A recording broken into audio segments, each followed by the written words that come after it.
Hello students, आप सब कैसे हो। आज मैं आपके साथ डिस्कस करूंगी सैलरी में हम पर्क्स के बारे में। पर्क्स का एक स्पेशल पोर्शन जिसमें मैं आपको बताऊंगी कि स्पेसिफाइड एम्प्लॉय के केस में कौन से पर्क्स क्या होते हैं, टैक्सेबल होते हैं।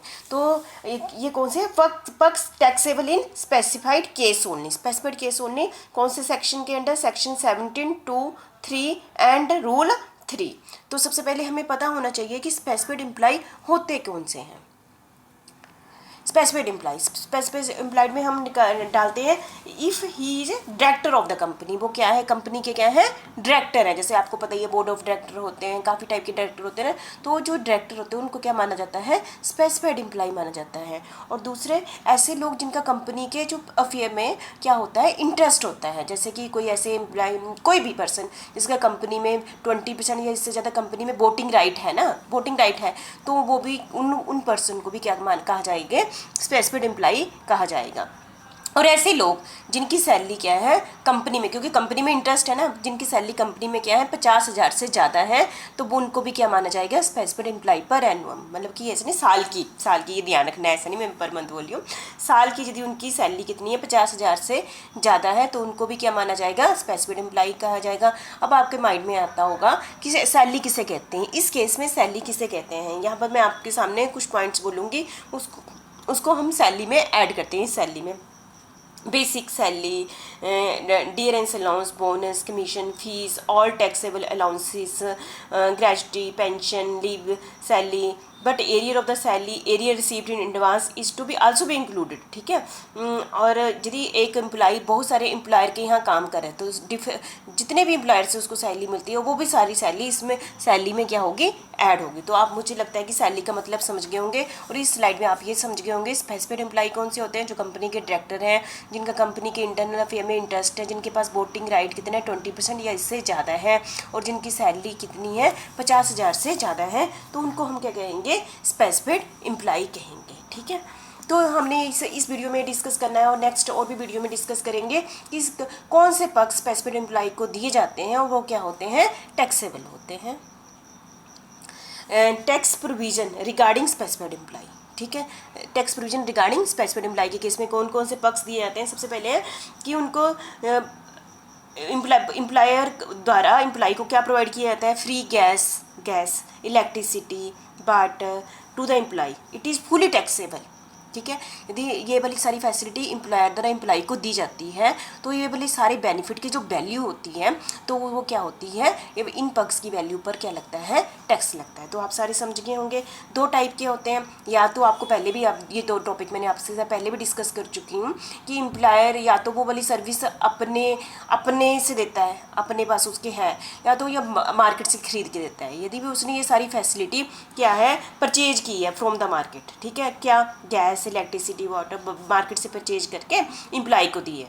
जो परचेज करने पर जितना भी खर्चा आया हुआ है, परचेज कर जितने भी उसने पेमेंट की है वो क्या मानी जाएगी? वैल्यू ऑफ पर्क मानी जाएगी। ठीक है। और यदि उसने मार्केट में परचेज नहीं की है, उसके पास है ही है, उसके खुद ही प्रोडक्शन करता है, तो cost of production to determine the value of producers. ठीक है। तो मुझे लगता है आप समझ गए होंगे इन केस ऑफ जब एम्प्लॉयर मार्केट से खरीदता है और या फिर अपने सोर्सेज से देता है तो वैल्यू ऑफ फर्क कैसे निकालनी है। तो पहला पॉइंट मुझे लगता है आपका हो गया।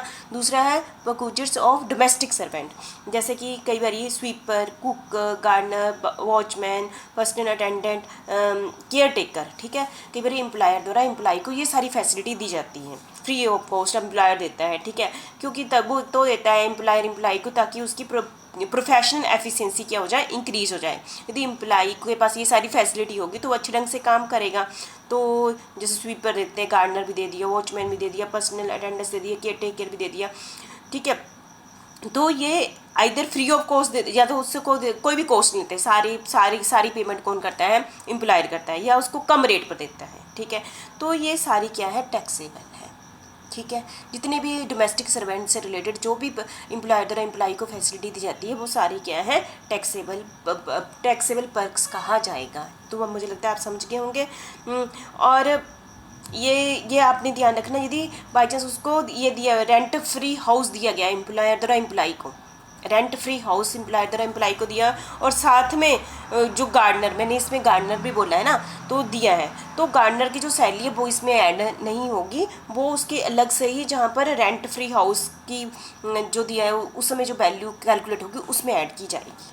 ठीक है, तो मैं ये आपने ध्यान रखना, क्योंकि ये छोटी छोटी बातें आपका न्यूमेरिकल ख़राब कर देती हैं। ठीक है, थर्ड हमारा पॉइंट है perks of free transport. Free transport provided by transport company to its employ, मतलब कि मैं यहाँ पर भी ऐसे पर्क्स जो ट्रांसपोर्ट कंपनी अपने एम्प्लॉय को देती है। ठीक है, यदि वो एम्प्लॉय कहाँ का है, इंडियन रेलवे और एयरलाइन का एम्प्लॉय है, इंडियन रेलवे है ना और एयरलाइन का एम्प्लॉय है, उसको टैक्स फ्री ट्रांसपोर्ट फैसिलिटी दी गई है।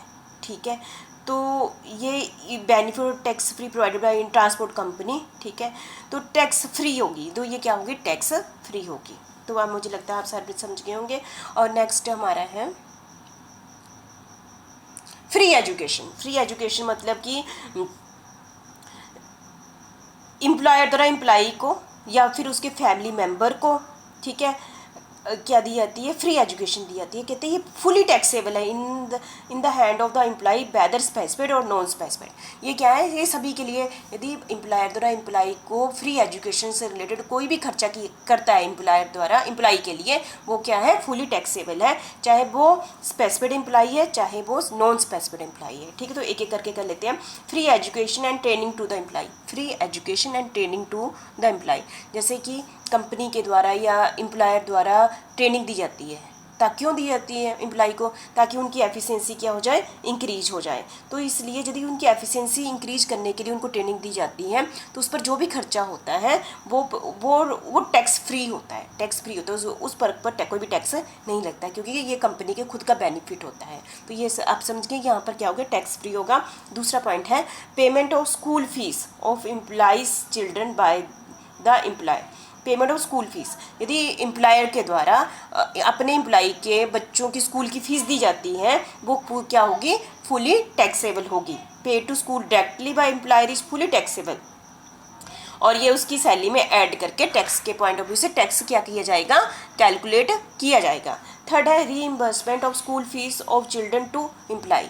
इसका मतलब क्या है, यदि एम्प्लॉय द्वारा अपने बच्चों की स्कूल की फ़ीस देती, बाद में क्या किया, एम्प्लॉयर ने एम्प्लॉय को ये स्कूल फीस एम्प्लॉय को दे दी, तो ये क्या हो गया, एक टाइप से उसका पर्क हो गया, तो ये क्या होगा, ये भी क्या होगा, टोटली टैक्सेबल होगा। ठीक है, free education in employer institute, जैसे एम्प्लॉयर है ना जो हमें नौकरी देता है, उसका इंस्टीट्यूट ही है, उसका स्कूल चाहे उसका ही कॉलेज है, वो उसके अपने एम्प्लॉय के बच्चों को फ्री एजुकेशन वहाँ से दे रहा है, तो उसके, तो ये एक टाइप से फ़र्क है ना। तो ये जो उसने ऐसे ही स्कूल में दूसरे बच्चे या दूसरी जगह पढ़ाना था, जो भी खर्चा होता है, तो वो क्या माना जाएगा, वैल्यू पर माना जाएगा, और वो भी क्या है, फुली टैक्सेबल है।